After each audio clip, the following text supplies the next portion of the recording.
টাকা তৈরি হয় গাজীপুরে টাকশালে, যেটা পুরোপুরি বাংলাদেশ সরকারের দায়িত্বে। একটা 1000 টাকা নোট তৈরি করতে খরচ হয় 8 টাকা, আর একটা 500 টাকা নোট তৈরি করতে খরচ হয় মাত্র 6 টাকা।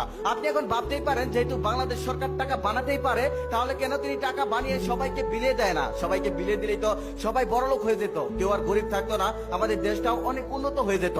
এমনটাই করেছিল কোন এক দেশের সরকার। সে ভেবেছিল টাকা তৈরি করে তার দেশের সকল জনগণকে বিলিয়ে দিবে, আর তার দেশের কোনো লোক গরিব থাকবে না, সবাই বড়লোক হয়ে যাবে, এমনকি তার দেশটাও বড়লোক হয়ে যাবে। এক দোকানদার দোকান করছিল, ঠিক সেই সময় সে খেয়াল করলো যে তার অ্যাকাউন্টে 50 কোটি টাকা ঢুকেছে। তখন সে দোকান টোকান ফেলে বাড়ির দিকে দৌড়াতে লাগলো। দৌড়াতে দৌড়াতে তার বন্ধুর সাথে রাস্তায় দেখা, তার বন্ধু সবজি বিক্রি করে, সেও দৌড়াতে দৌড়াতে বাড়ির দিকে যাচ্ছে। বন্ধুকে জিজ্ঞেস করলো, গিরে তুই দৌড়াচ্ছিস কেন? তখন তার বন্ধু বলল, আমার অ্যাকাউন্টে 50 কোটি টাকা ঢুকেছে, আমি এখন আর সবজি বিক্রি করে কি করব? তারপর লোকটা বললো, আমার অ্যাকাউন্টেও 50 কোটি টাকা ঢুকেছে। তারপর সেও দৌড়াতে দৌড়াতে বাড়িতে গেল। বাড়িতে গিয়ে দেখলো তার ছোট ভাই কলেজে পড়ে, সে আর কলেজে যায়নি, কারণ তার অ্যাকাউন্টে 50 কোটি টাকা ঢুকেছে। সে এখন আর লেখাপড়া কি করবে? পাশের বাড়ি একজন টিচার ছিল, সেও আর স্কুলে বাচ্চাদের পড়াতে যায়নি, কারণ তার অ্যাকাউন্টে 50 কোটি টাকা ঢুকেছে। এখন সে আর বাচ্চাকে পড়িয়ে কি করবে? কৃষক ধান চাষ করা ছেড়ে দিল, কারণ কৃষকের অ্যাকাউন্টেও 50 কোটি টাকা। সবজিওয়ালা সবজি চাষ করা ছেড়ে দিল, কারণ তার অ্যাকাউন্টেও 50 কোটি টাকা। গাড়ির ড্রাইভাররাও ড্রাইভারি করা ছেড়ে দিল, কারণ তার অ্যাকাউন্টেও 50 কোটি টাকা। সবাই সবকিছু ছেড়ে দিল, কারণ সবার অ্যাকাউন্টেই 50 কোটি টাকা। এত টাকা থাকতে তারা কাজ করে কি করবে? কেউ আর কাজ করলো না, সবাই টাকা নিয়ে মেতে রইল। তারপর লোকটা বাজার করতে বাজারে গেল। বাজারে গিয়ে দেখলো বাজারে কোনো দোকানদার নেই, কোনো দোকানই খোলা নেই, সবার অ্যাকাউন্টে 50 কোটি টাকা ঢুকেছে।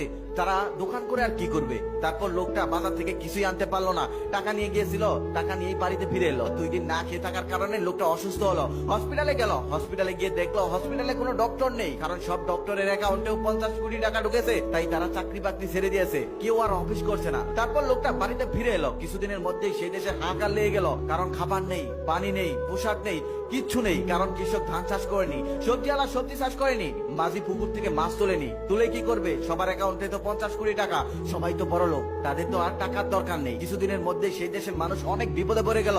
তারপর তারা ওই টাকাগুলোকে অভিশাপ মনে করলো। তারপর তারা সবাই মিলে সিদ্ধান্ত দিল সেই টাকাগুলো সরকারকে ফেরত দেবে। ফেরত দেওয়ার জন্য ব্যাংকে গেল। ব্যাংকে যাওয়ার পর দেখলো ব্যাংকের কর্মকর্তারাও আর চাকরি করছে না, কারণ তাদের অ্যাকাউন্টেও 50 কোটি টাকা, তারাও আর অফিস করছে না। তারপর তারা সবাই ওই টাকাগুলোকে রাস্তায় ছুঁড়ে ফেলতে লাগলো।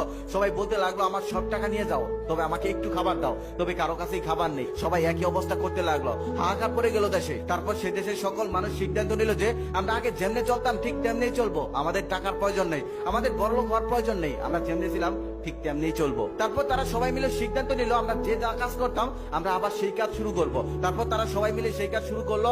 আবার আস্তে আস্তে সেই দেশটা আগের অবস্থায় ফিরে এলো। আমরা অনেকেই গরিব ঘরে জন্ম নিয়ে ভাবি, আল্লাহ আমাদের কেন যে গরিব ঘরে পাঠিয়েছে? যদি কোটি কোটি টাকাওয়ালার ঘরে পাঠাতো, তাহলে হয়তো জীবনটা অন্যরকম হতো, অনেক সুখের হতো। কিন্তু একটা কথা মনে রাখবেন, মহান আল্লাহ তাআলা কোনো কিছু এমনি এমনি তৈরি করেনি। আল্লাহ আমাদের যা দিয়েছে সেটাই মঙ্গলের জন্য দিয়েছে, এটা সবসময় মনে রাখবেন। আল্লাহ তাআলা মানুষকে টাকা দিয়ে পরীক্ষা করেছেন, আল্লাহ তাআলা মানুষকে গরিব বানিয়ে পরীক্ষা করেছেন। দুনিয়াতে বেঁচে থাকতে হলে সবারই প্রয়োজন পড়ে। ধনীরা না থাকলে গরিবরা থাকতো না, আর গরিবরা না থাকলে ধনীরা থাকতে পারতো না। দুনিয়াতে প্রত্যেকটা মানুষের অবদান আছে, তা আবার সমান। তাই ধনীদের উদ্দেশ্যে একটা কথা, গরিবদেরকে ফেলনা মনে করবেন না, আর গরিবরাও বড় লোকদেরকে হিংসা করবেন না। মনে রাখবেন, পৃথিবীতে বেঁচে থাকতে হলে সবাইকেই একসাথে কাজ করতে হবে, একসাথে থাকতে হবে, সবার সমান অধিকার থাকতে হবে।